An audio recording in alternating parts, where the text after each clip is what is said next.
Hello everyone, welcome to my class. We have discussed about combination reaction. So today we are going to discuss about next chemical reaction, that is decomposition reaction. So first of all, what is decomposition reaction? So we have learned about combination reaction. So decomposition reaction is a just opposite of combination reaction. What? Decomposition reaction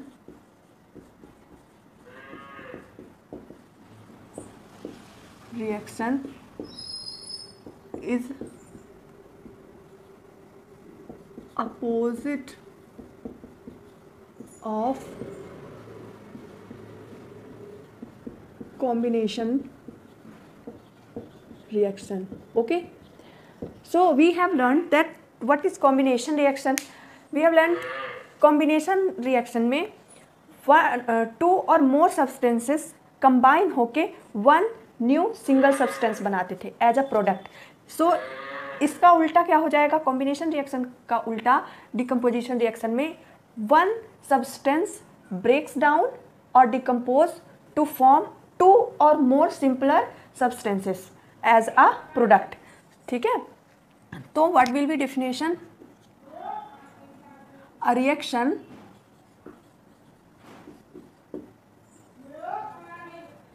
in which one substance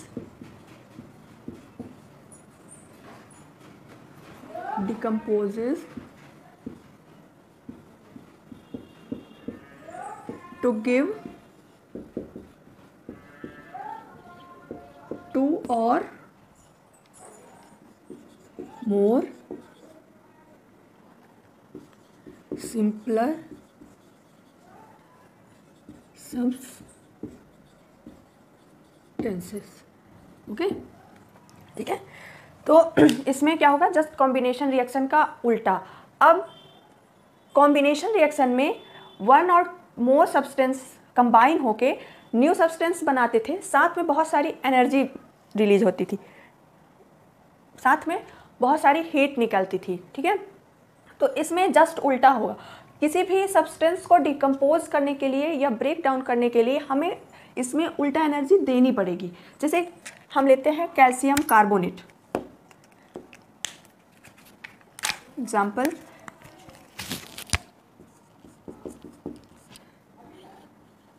calcium carbonate. तो अब इसे हमें decompose करने के लिए क्या देना पड़ेगा? एनर्जी. एनर्जी मतलब heat. This is not right.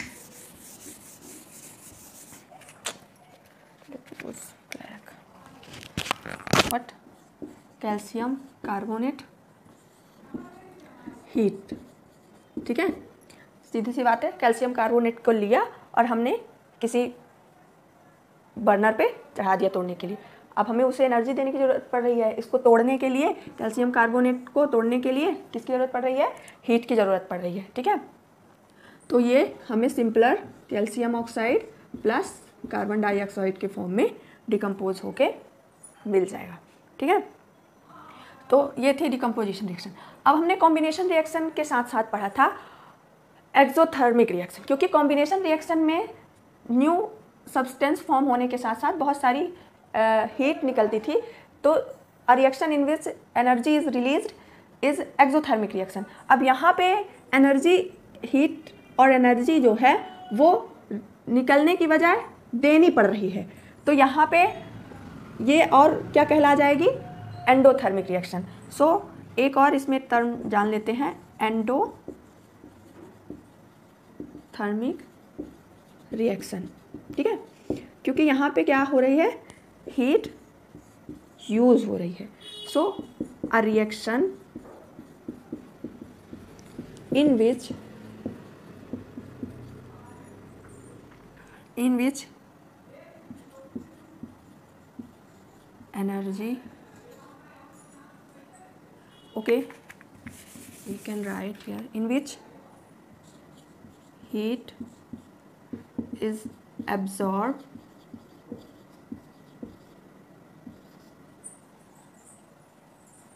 during the reaction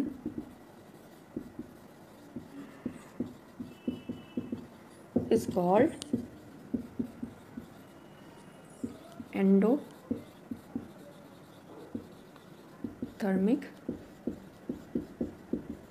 reaction.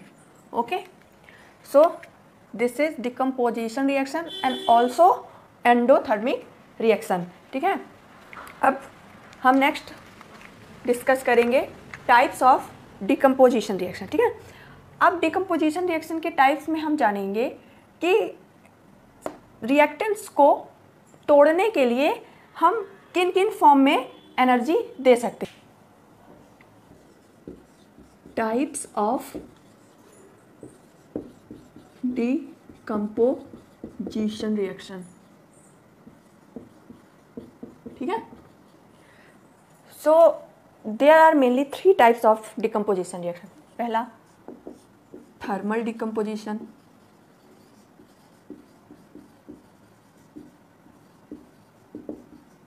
ठीक है. सो थर्मल डिकम्पोजिशन क्या है, जिसमें हम सब्सटेंस को तोड़ने के लिए हीट का यूज़ करते हैं. Heat, thermal means heat. ठीक है, तो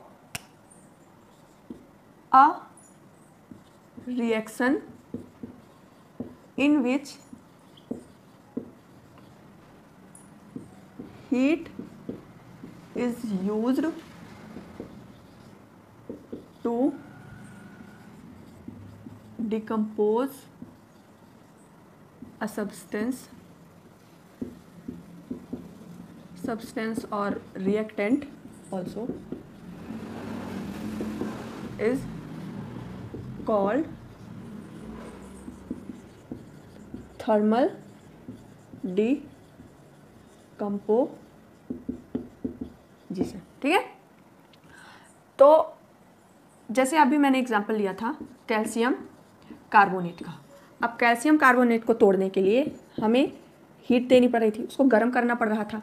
किसमें तोड़ने के लिए? Calcium oxide plus carbon dioxide है. ठीक है, कार्बन डाइऑक्साइड ऊपर की तरफ ये एरो का चिन्ह बताता है कि कार्बन डाइऑक्साइड क्या है. गेमस्टोन,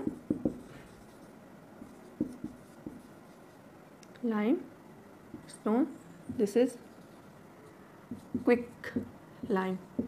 ठीक है, इनकी फिजिकल स्टेट क्या होगी? ऑफ कोर्स ये सॉलिड होगा, ये गैसियस होगा और ये भी सॉलिड होगा. ठीक है, अब नेक्स्ट है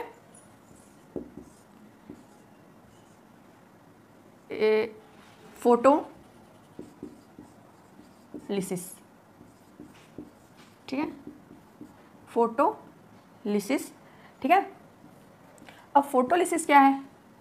जिसमें हम फोटोन के थ्रू रिएक्टेंट को तोड़ेंगे. ठीक है, फोटोन मीन्स सनलाइट. ठीक है, तो अ रिएक्शन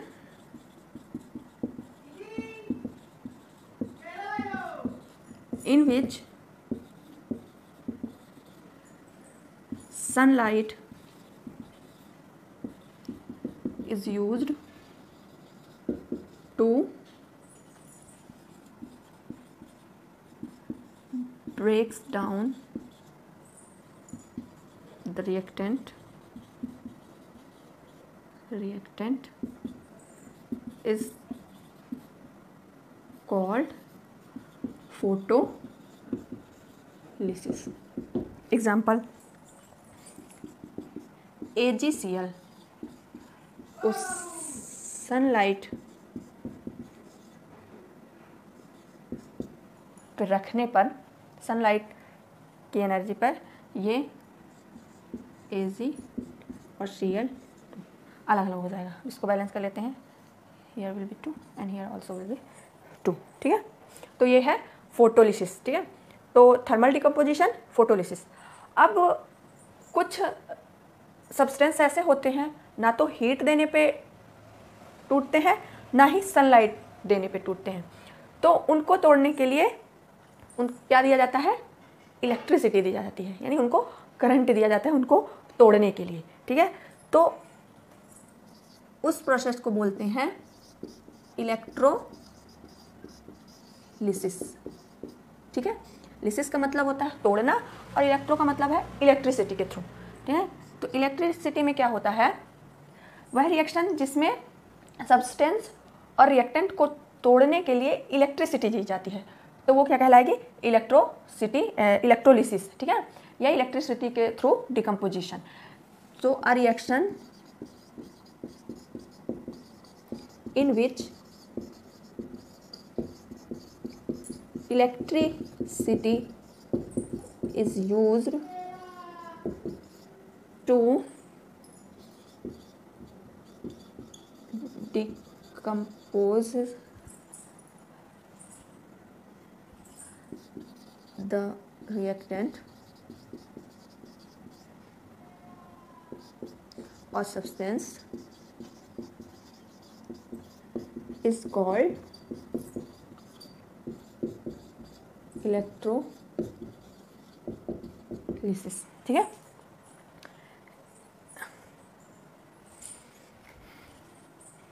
यहाँ पे हम उसका एग्जाम्पल लेते हैं।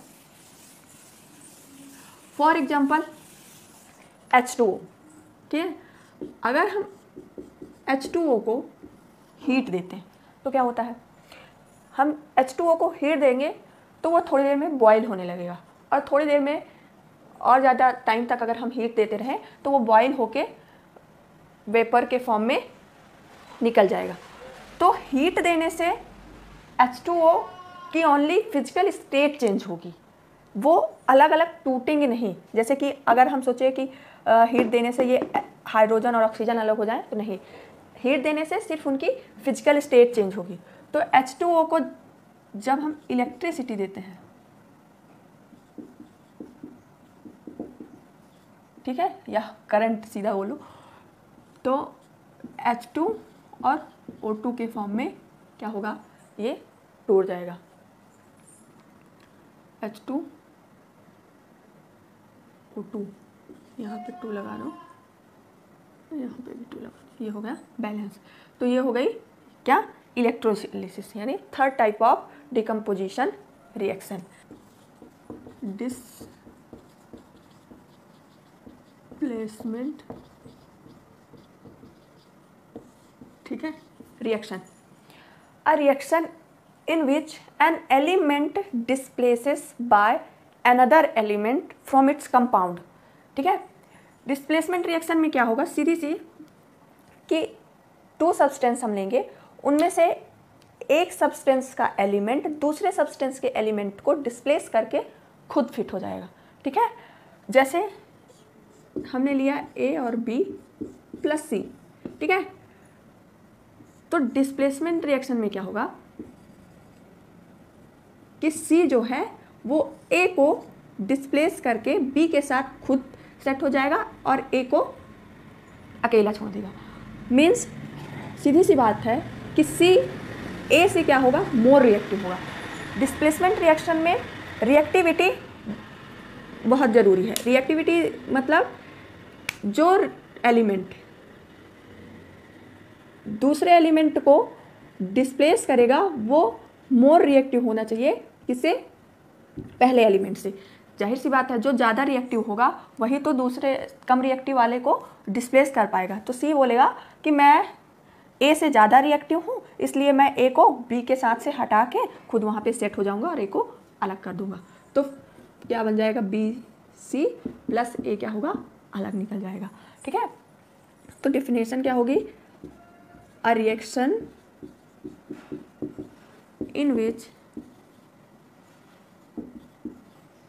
an element